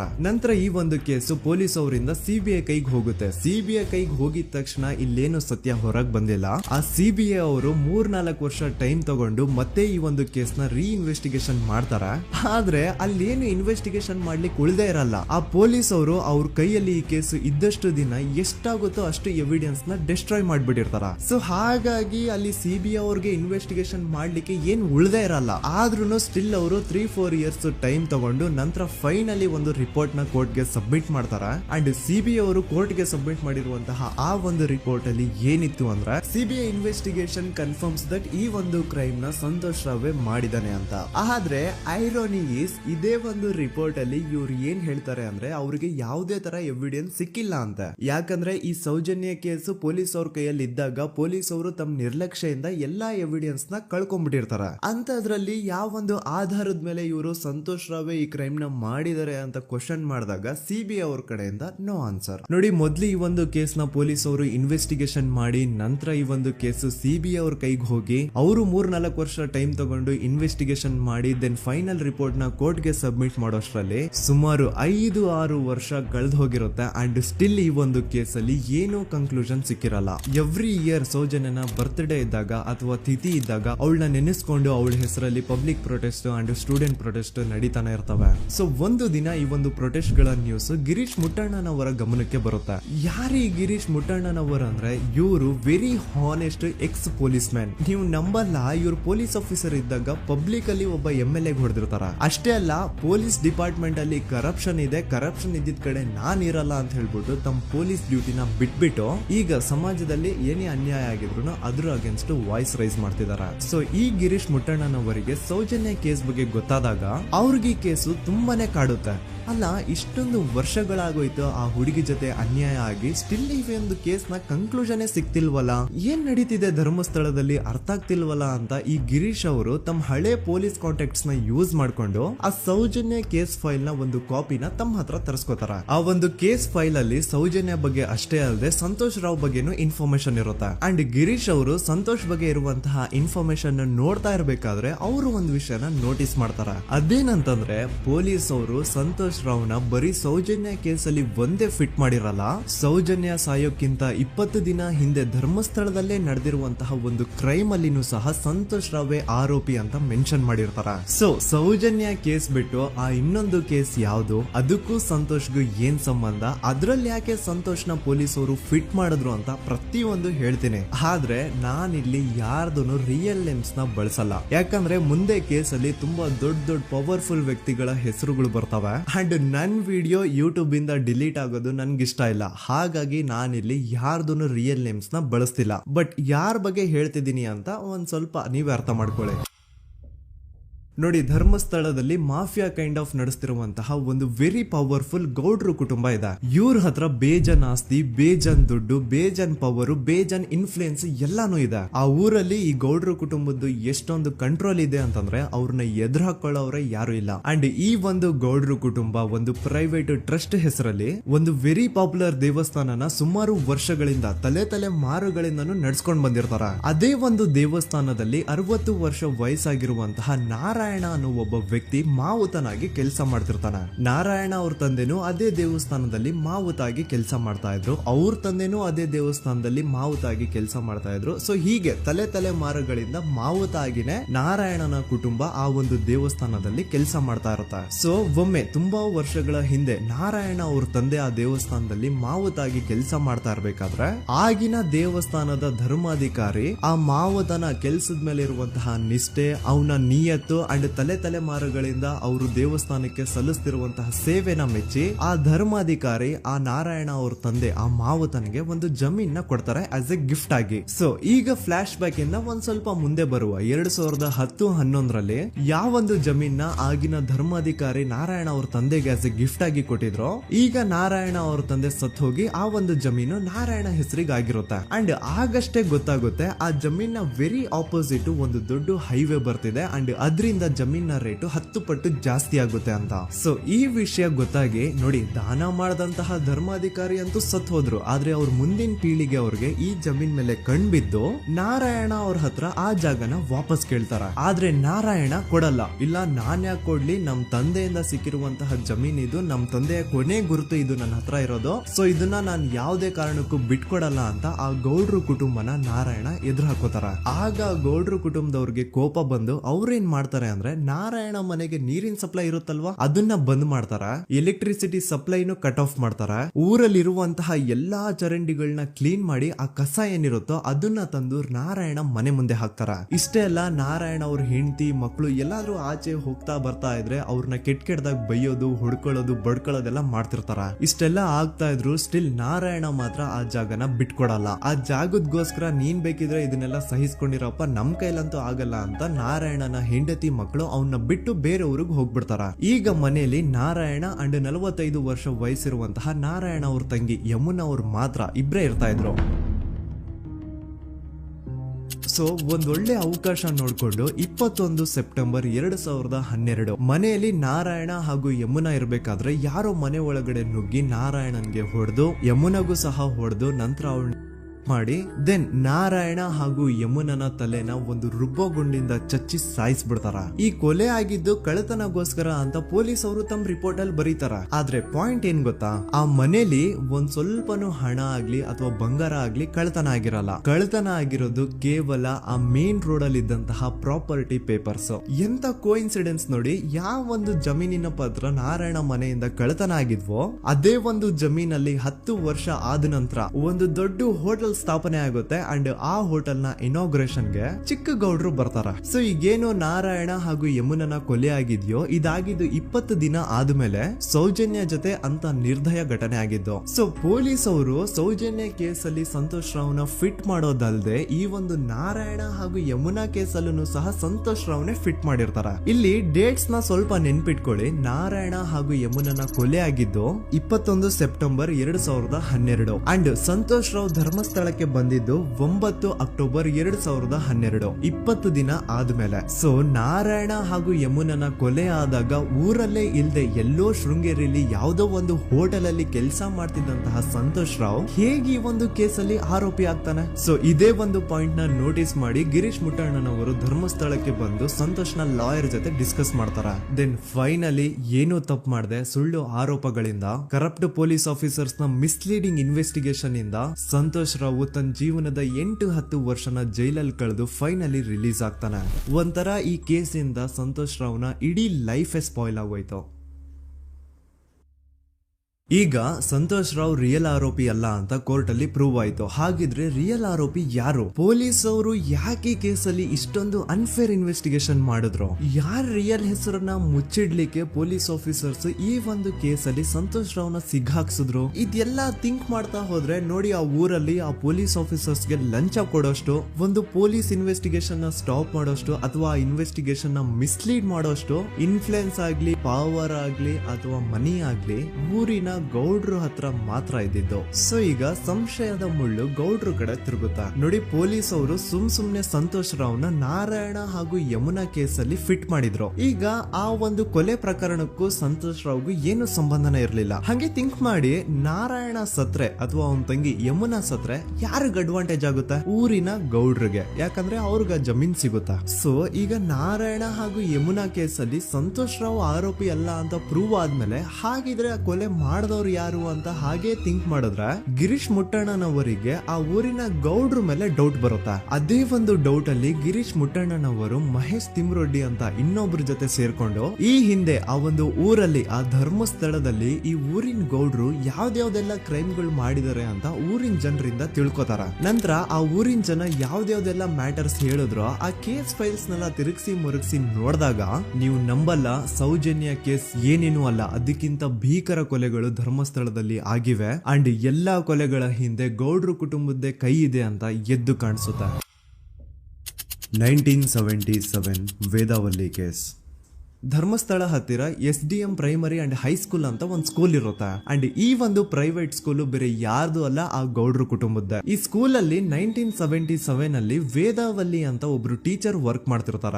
ವೇದಾವಲ್ಲಿ ಆ ಟೀಚರ್ ಜಾಬ್ ಗೆ ತುಂಬಾನೇ ಓವರ್ ಕ್ವಾಲಿಫೈಡ್. ಅವರ ಕ್ವಾಲಿಫಿಕೇಶನ್ಸ್ ನ ಗಮನದಲ್ಲಿ ಇಟ್ಕೊಂಡ್ರೆ ಅವ್ರಿಗೆ HM ಅಥವಾ ಪ್ರಿನ್ಸಿಪಲ್ ನ ಪೋಸ್ಟ್ ಸಿಗ್ಬೇಕು. ಆದ್ರೂ ಸಹ ವೇದಾವಲ್ಲಿ ಆಸ್ ಎ ಟೀಚರ್ ಆಗಿನೇ ಕೆಲಸ ಮಾಡ್ಕೊಂಡು ಹೋಗ್ತಿರ್ತಾರ. ಒಮ್ಮೆ ಏನಾಗುತ್ತೆ, ಸ್ಕೂಲ್ ಅಲ್ಲಿ ಪ್ರಿನ್ಸಿಪಲ್ ನ ಪೋಸ್ಟ್ ಖಾಲಿ ಆಗುತ್ತೆ ಅಂಡ್ ಆ ಒಂದು ಪೋಸ್ಟ್ ಗೆ ಎಲ್ರು ಏನ್ ಅನ್ಕೊಳ್ತಾರೆ, ವೇದಾವಲ್ಲಿನೇ ಸೆಲೆಕ್ಟ್ ಮಾಡೋದು ಅಂತ. ಆದ್ರೆ ವೇದಾವಲ್ಲಿಯ ಕ್ಯಾಸ್ಟ್ ಬೇರೆ ಇದೆ ಅನ್ನೋ ಒಂದೇ ಒಂದು ಕಾರಣಕ್ಕೆ ಆ ಪ್ರಿನ್ಸಿಪಲ್ ನ ಪೋಸ್ಟ್ ವೇದಾವಲ್ಲಿಗೆ ಸಿಗದೆ ಬೇರೆ ಯಾರನ್ನೋ ತಂದು ಕೂರಿಸ್ಬಿಟ್ಟಿರ್ತಾರ. ಇದರಿಂದ ಟೀಚರ್ ವೇದಾವಲ್ಲಿಗೆ ತುಂಬಾ ಕೋಪ ಬಂದು ಅವ್ರ ಸ್ಕೂಲ್ ಮುಂದೆ ಪ್ರೊಟೆಸ್ಟ್ ಮಾಡೋದ್ ಸ್ಟಾರ್ಟ್ ಮಾಡ್ತಾರ. ಅಂಡ್ ಈ ವಿಷಯ ಸ್ಕೂಲ್ ನ ಓನರ್ಸ್ ಗೆ ಇಷ್ಟ ಆಗಲ್ಲ. ಸೊ ಅವರು ಆ ಕೋಪನ ಹಾಗೆ ಮನ್ಸಲ್ಲಿ ಇಟ್ಕೊಂಡಿರ್ತಾರ.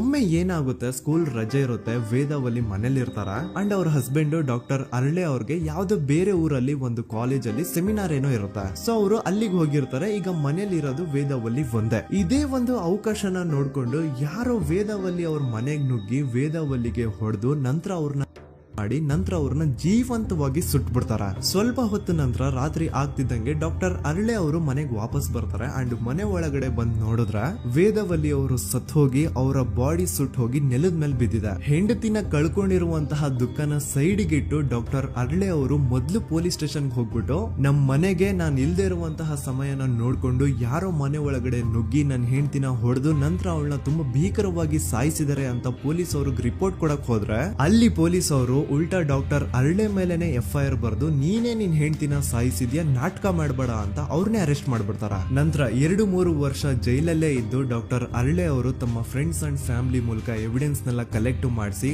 ತಾನ ಕೊಲೆನ ಮಾಡಿಲ್ಲ, ತನ್ನ ಹೆಂಡತಿನ ಸಾಯಿಸಿಲ್ಲ ಅಂತ ಕೋರ್ಟ್ ಅಲ್ಲಿ ಪ್ರೂವ್ ಮಾಡ್ಕೊಂಡು ಜೈಲಿಂದ ರಿಲೀಸ್ ಆಗ್ತಾರ. ಸೊ ಈಗ ಡಾಕ್ಟರ್ ಅರಳೆ ಅವರು ಈ ಒಂದು ಕ್ರೈಮ್ ನ ಮಾಡಿಲ್ಲ ಅಂತಂದ್ರೆ ವೇದಾವಲ್ಲಿನ ಅಷ್ಟು ಭೀಕರವಾಗಿ ಸಾಯಿಸಿದವ್ರು ಯಾರು, ಈ ವಿಷಯ ಇವತ್ತಿನವರೆಗೂ ಗೊತ್ತಾಗಿಲ್ಲ. 1986 ಅಲ್ಲಿ ನಡೆದಂತಹ ಪದ್ಮಲತಾ ಕೇಸ್. ಪದ್ಮಲತಾ ಅವ್ರ ತಂದೆ ಕಮ್ಯುನಿಸ್ಟ್ ಪಾರ್ಟಿನ ಲೀಡರ್ ಇರ್ತಾರೆ. ಅವ್ರ ರಿಯಲ್ ನೇಮ್ ಏನು ಅಂತ ನಮಗ್ ಗೊತ್ತಾಗಿಲ್ಲ, ಬಟ್ ಈ ವಿಡಿಯೋದಲ್ಲಿ ಅವ್ರ ಹೆಸರು ಲಕ್ಷ್ಮಣ್ ಅಂತ ಅನ್ಕೊಳ್ಳಿ. ಸೊ ಕಮ್ಯುನಿಸ್ಟ್ ಪಾರ್ಟಿನ ಲೀಡರ್ ಇರುವಂತಹ ಲಕ್ಷ್ಮಣ್ ಅವ್ರಿಗೆ ಊರಲ್ಲಿ ತುಂಬಾನೇ ಸಪೋರ್ಟ್ ಇರುತ್ತೆ. ಊರಿನ ಜನರ ಫೇವ್ರೇಟ್ ಇರ್ತಾರೆ ಇವರು. ಅಂಡ್ ಅದೇ ವರ್ಷ ಅಂದ್ರೆ 1986 ಅಲ್ಲಿ ಪಂಚಾಯತ್ ಎಲೆಕ್ಷನ್ ಬೇರೆ ಇರುತ್ತೆ ಅಂಡ್ ಎಲ್ರಿಗೂ ಗೊತ್ತಿತ್ತು ಲಕ್ಷ್ಮಣೆ ಗೆಲ್ಲೋದು ಅಂತ. ಆ ಪಂಚಾಯತ್ ಎಲೆಕ್ಷನ್ ಅಲ್ಲಿ ಲಕ್ಷ್ಮಣ್ ಆಪೋಸಿಟ್ ಗೌಡ್ರಿಗೆ ತುಂಬಾ ಬೇಕಾಗಿರೋರು ಒಬ್ರು ನಿಂತಿರ್ತಾರ ಅಂಡ್ ಅವ್ರಿಗೂ ಗೊತ್ತಿತ್ತು ಎಲೆಕ್ಷನ್ ಏನಾದ್ರು ಆದ್ರೆ ಲಕ್ಷ್ಮಣ ಎಲೆಕ್ಷನ್ ಅಲ್ಲಿ ಗೆಲ್ಲೋದು ಅಂತ. ಸೊ ಎಲ್ಲಿ ಸೋತೋಗ್ಬಿಡ್ತೀವೋ ಅನ್ನೋ ಭಯಕ್ಕೆ ಆ ಗೌಡ್ರು ಕಡೆ ಅವ್ರು ಏನ್ ಮಾಡ್ತಾರೆ, ಲಕ್ಷ್ಮಣ್ ನ ಅಪ್ರೋಚ್ ಮಾಡಿ ಮುಚ್ಕೊಂಡು ಈ ಪಂಚಾಯತ್ ಎಲೆಕ್ಷನ್ ಅಲ್ಲಿ ನಿನ್ ನಾಮಿನೇಷನ್ ನ ಕ್ಯಾನ್ಸಲ್ ಮಾಡು ಅಂತ ವಾರ್ನಿಂಗ್ ಕೊಡ್ತಾರ.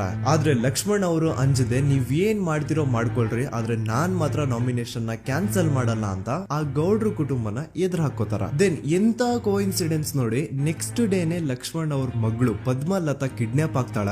ಸುಮಾರು 56 ದಿನ ಅವಳನ್ನ ಯಾರೋ ಕಿಡ್ನಾಪ್ ಮಾಡ್ತಾರೆ ಅಂಡ್ ಆ 56 ದಿನ ಡೈಲಿ ಅವಳನ್ನ ಶೋಷಣೆ ಕೂಡ ಮಾಡ್ತಾರ. ನಂತರ 56 ದಿನ ಆದ್ಮೇಲೆ ಪದ್ಮಲತನ ಬಾಡಿ ನೇತ್ರಾವತಿ ನದಿಲಿ ತೇಲ್ತಾ ಸಿಗುತ್ತಾ. ಆಸ್ ಎಕ್ಸ್ಪೆಕ್ಟೆಡ್ ಈ ಕೇಸಲ್ಲೂ ಪೊಲೀಸ್ ಅವ್ರ ಕಡೆಯಿಂದ ಪ್ರಾಪರ್ ಇನ್ವೆಸ್ಟಿಗೇಷನ್ ಆಗಲ್ಲ ಅಂಡ್ ಯಾರ್ ಪದ್ಮಲತನ ಕಿಡ್ನಾಪ್ ಮಾಡಿದ್ರು, ಯಾರು ಅವಳನ್ನ 15 ದಿನವರೆಗೂ ಶೋಷಣೆ ಮಾಡಿ ನಂತರ ಅವಳನ್ನ ಅಷ್ಟು ಭೀಕರವಾಗಿ ಸಾಯಿಸಿದ್ರು ಅಂತ ಇವತ್ತಿನ ದಿನದವರೆಗೂ ಗೊತ್ತಾಗಿಲ್ಲ. ಮತ್ತೆ ನಮಗೆ ಗೊತ್ತಾದದು 22ಕ್ಕೆ ಸ್ಕೂಲ್ ಡೇ 56 ದಿನ ಕಳೆದು ಹೊಳೆಯಲ್ಲಿ ಏನೋ ಉಂಟು ಕೇಳಿ ಪೊಲೀಸಿನವರು ಬರುವಾಗ ಬಂದು ಹೇಳುವಾಗ ನಮಗೆ ಗೊತ್ತಾದ. ಅವರು ನನ್ನನ್ನು ಕರ್ಕೊಂಡೋಗಿ ಅಲ್ಲಿ ಹೋಗಿವೆ.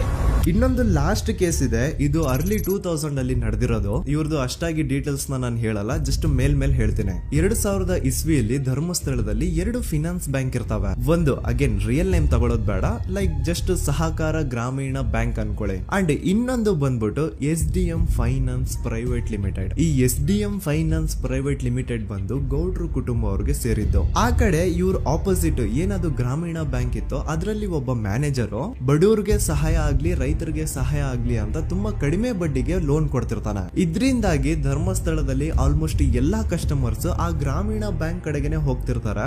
SDM ಫೈನಾನ್ಸ್ ಪ್ರೈವೇಟ್ ಲಿಮಿಟೆಡ್ ಕಡೆಗೆ ಯಾರು ಬರ್ತಿರಲ್ಲ. ಇದ್ರಿಂದ ಗೌಡ್ರಿಗೆ ಲಾಸ್ ಆಗ್ತಿರುತ್ತ. ಸೊ ಅವ್ರೇನ್ ಮಾಡ್ತಾರೆ, ಆ ಗ್ರಾಮೀಣ ಬ್ಯಾಂಕ್ ನ ಮ್ಯಾನೇಜರ್ ಏನಿದ್ನೋ ಅವನ್ಗೆ ಒಂದು ಸ್ವೀಟ್ ವಾರ್ನಿಂಗ್ ಕೊಡ್ತಾರ. ಮುಚ್ಕೊಂಡು ಇನ್ಮೇಲೆಯಿಂದ ನಿನ್ ಲೋನ್ಸ್ ಕೊಡೋದನ್ನ ನಿಲ್ಸ್ಬಿಡು. ಇನ್ ಕೇಸ್ ಲೋನ್ ಕೊಟ್ರು ನಾವ್ ಯಾವ ಇಂಟ್ರೆಸ್ಟ್ ರೇಟ್ ಗೆ ಲೋನ್ ನ ಕೊಡ್ತಾ ಇದೀವೋ ಅದೇ ರೇಟ್ ಗೆ ನೀನು ಕೊಡುವ ಅಂತ ಫೋರ್ಸ್ ಮಾಡ್ತಾರ.